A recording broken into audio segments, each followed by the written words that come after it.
Hello all of you little demons, Jules here for WhatCulture.com, back again with another episode of the awesomely named and awfully hosted Choose Your Own Adventure, the weekly medieval themed format where I, the Crown Jules of WhatCulture.com, take a list chosen by you. Yes, you, the person who has unfortunately lost their blue Twitter checkmark. Thank you, Elon. I really appreciate the fact that you've taken that away from me so that other people can impersonate me. Cheers, mate. No, I won't be paying for Twitter Blue. Why would I want to take part in your Patreon program? Because that's what it is. Why are people complaining? Yes, you get to decide what list I've chosen. Dan, why are you dressed up as me? What is going on over here? Well, Jules, I'm you now, and you can't prove that I'm not because I've got a blue tick. Well, I'll tell you what that is a good point. I have no idea how to counter this. This is the problem with this idea, Musky boy. Thanks a lot, mate. Well, I guess, Jules, what do you want to do today, then? Well, I guess we'll do a list. Now, that's good thinking there, Jules, and today we have none other to thank than Wolfie the Furry Gamer. I wonder what they're into, and thank you for your suggestion of video game bosses that were only in the DLC that absolutely crushed our spirits and our spines. Now, to many, the very concept of downloadable content is like a body blow that will knock the wind out of them, let alone the catastrophic KO that it can perform on your bank balance. Because while the idea has unfortunately been normalized by publishers across the globe, the idea of paying to unlock characters, weapons, and sometimes entire features or modes is one that will turn any gamer's stomach over the age of 30. What was once a reward for hard work, perseverance, or just sheer pig-headed devotion to a game is now something that anyone can access if they've got enough coin. This in turn has caused the balance of some titles to be tipped in favour of those who can pay to win, and straight up excludes those not able to fork up the dough from experiences in games that they may love to their core. But today we're talking about something a little different. We're talking about the DLC that not only took your money, but it took your bloody humility as well, as it slapped you right in the plums and said, "Thanks for the dosh, mate, see you later," and gave us bosses that were so utterly brutal and difficult that you wonder to yourself, why am I paying for this pain? Well, let's take a look at them. As I'm Jules, this is WhatCulture.com, and these are 8 back-breaking video game bosses only found in the DLC. Or Dan will have retitled this to be catchier. Thanks, Dan. I mean, Jules. And you know the drill by now. Say hi to me here in the live chat and put your suggestions for next week's episode down in the comments section below. But with this in mind, let's get on with the list, shall we?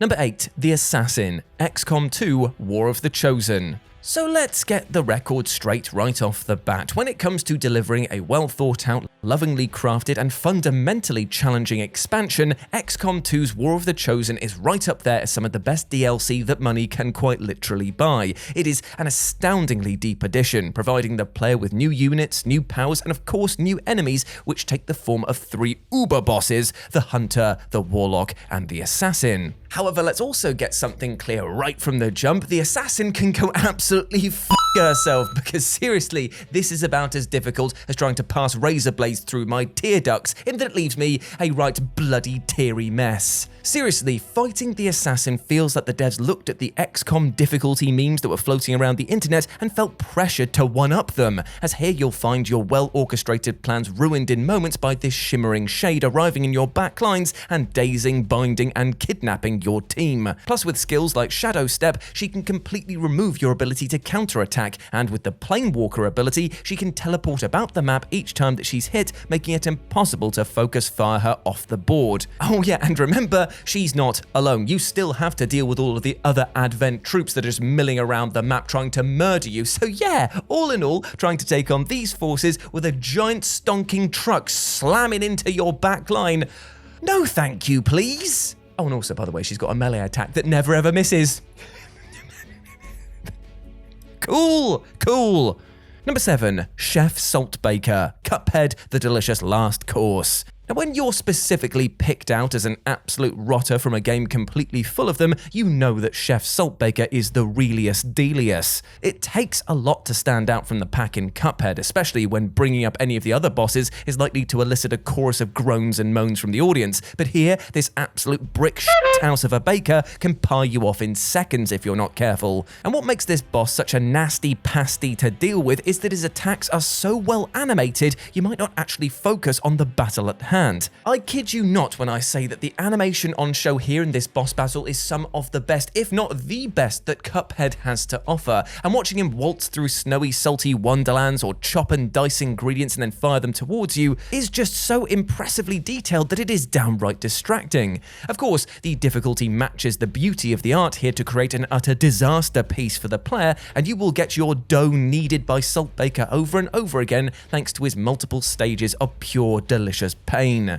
The added ingredient is suffering. So the next time that people posit the question of what is the most difficult Cuphead boss, you can scoff at suggestions of grim matchstick and just laugh in the face of Dr. Carl's robot. Hell, even the devil himself can get out of the running because you know what? He literally couldn't handle the heat in the kitchen, so got his ass out of there. Chef SALTBAKER, whoo, baby he tough. Number 6, Inner GENICHIRO, Sekiro Shadows Die Twice update. Now let's face it, you absolutely knew that there would be a From Software boss on this list because the team is just so surgically precise in handing you your own bollocks that it's very hard to ignore them. It's also impossible to block out the fact that the fanbase for these games sits right in the middle of people who want to have their testicles mashed with a whisk and those that will be willing to pay for it Venn diagrams because the sheer number of DLC units shifted for the likes of the Dark Souls franchise and Bloodborne is insane. However, we won't be talking about dusty old hunters or orphans or burning embers today, my friends, because it's time to talk about the often forgotten Sekiro, and mainly to do so because I genuinely fear that if we stop talking about it, we will never, ever get a sequel. And this game definitely needs one. So coming many moons after the original launch, a chunky DLC edition was provided for free that allowed the player to relive and rematch some of the title's bosses.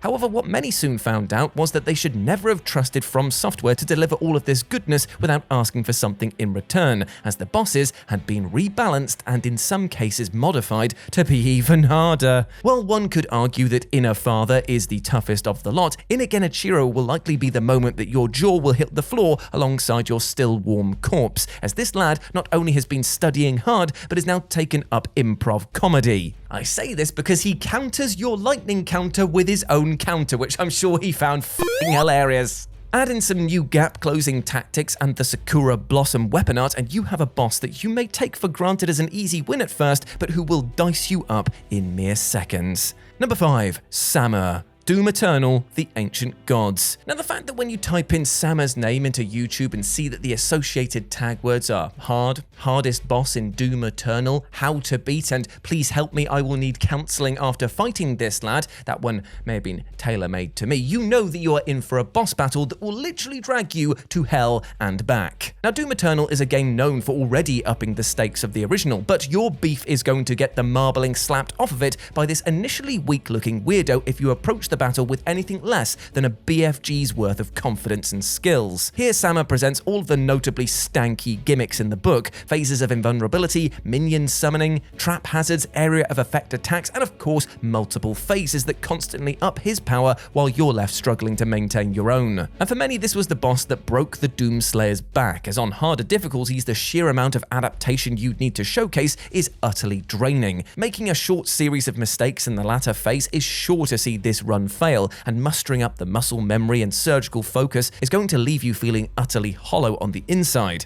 And when you take into account the guides to beat this boss involve some pretty advanced level skills like chainsaw shielding or lightning fast rune swapping or just pinpoint accuracy with multiple guns switching on the fly, you know that this is going to be a boss that is going to see many flunk out of demon slaying school. Number 4, the level itself, Jump King Ghost of the Babe. Truly nothing will motivate a player more than dangling a reward right in front of them, and when the dangle in this question is a smoking hot babe, then hoo boy, you best believe I'm ready to do whatever it takes to reach the top of each of Jump King's levels. The problem is, however, Jules, is that all of Jump King's levels seem to have been born from the scrotum of Satan because truly they are of hellish difficulty. Now the premise is simple, there are no enemies in this game and all you have to do is jump your way to the top of each level, but when each missed jump can see you lose hours, yes that's right, hours of progress, Jump King reveals itself as a little title unafraid to fart in the player's eyeballs. Now I know what you're thinking to yourself, you're probably thinking, wait a minute Jules, you pill-headed fool, there are no enemies in this game, then why is it on this list about boss battles? Well, trust me, my dude, because when you have done this level over and over and over again, you start to see even geometric shapes as being part of a larger organism, and in this case, it is a big, fat, sweaty blob that is flipping you off. So yeah, I count it as a boss. And yes, I did take this personally. And this is actually one DLC that I would actively tell people to stay away from, because unless you have the patience of a saint and a huge amount of skill and time to hone those abilities, not even the allure of a smoking hot babe will be enough for some. Number 3, Adam and Eve Unknown Variant. Nier Automata, Potato Patata, 3C3C1D1194400927 DLC. Oh, Yoko Taro, you're just taking the piss, aren't you? If you thought that saying the name of this DLC was hard, you just wait until you reach the secret boss challenge at the end of the Colosseum area. Jules, can you do me a favor? Can you load in the woof.exe program? Thank you very much. Woof.